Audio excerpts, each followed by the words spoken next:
இன்னைக்கு நம்ம பார்க்க போறது மார்டின் ஆடியோஸ் உடைய 100 ஹெர்ட்ஸ் சப் ப்ரீ பத்தி தான் பார்க்க போறோம். ஒரு சப் ப்ரீ போர்ட்ல இருந்து வர ஃபிக்ஸடா இருக்கிற அவுட்புட் எனக்கு வேண்டாம், ஃப்ரீக்வன்சி பண்ற மாதிரியும் கெயின் பண்ற மாதிரி வேணும்ன்றவங்க இந்த போர்டை நீங்க சூஸ் பண்ணலாம். இந்த போர்டு டுவல் சப்ளைல ஒர்க் ஆகக்கூடியது. 24/0 வோல்ட் இன்புட் கொடுத்தீங்கன்னா போதும், பர்ஃபெக்ட்டா ஒர்க் ஆகும். இந்த இடத்துல லெஃப்ட் ரைட் ஆடியோவை இன்புட் கொடுத்தீங்கனாக்கல லெவல் 1 லெவல் 2ன்னு ரெண்டு அட்ஜஸ்ட்மெண்ட் கொடுத்துருப்பாங்க.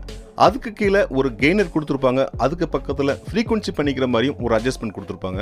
இந்த போர்டுக்கு லைன் கொடுத்துட்டு ஒரு சாங் பாடிட்டு இருக்கும் போது அதோட பேஸ் ஃப்ரீக்வன்சி நம்ம அட்ஜஸ்ட் பண்ணி பர்ஃபெக்ட்டா செட் பண்ண முடியும். ஹை வால்யூம்ல பாடும் போதும் பேஸ் உதறாம இருக்க இந்த ஃப்ரீக்வன்சி லெவலை நீங்க அட்ஜஸ்ட் பண்ணீங்கனாக்கல பேஸ் பஞ்ச் பர்ஃபெக்ட்டா உட்காரும். சப்வூஃபரை பொறுத்த வரைக்கும் 30-30 இருக்கிற ஆம்பிளிஃபையர் யூஸ் பண்ணுங்க. அப்பதான் அதோட பேஸ் டெப்த் ரொம்ப டீப்பா இருக்கும். இந்த சப்வூஃபர் போர்ட்ல இருந்து வர அவுட் 8 இன்ச் 10 இன்ச் 12 இன்ச்னு எந்த விதமான சப்வூஃபரை நீங்க யூஸ் பண்ணலாம். சூப்பரா இருக்கும். மேலும் டீடைல்ஸ் வேணும்னா டிஸ்கிரிப்ஷன்ல இருக்கு, கான்டாக்ட் பண்ணுங்க.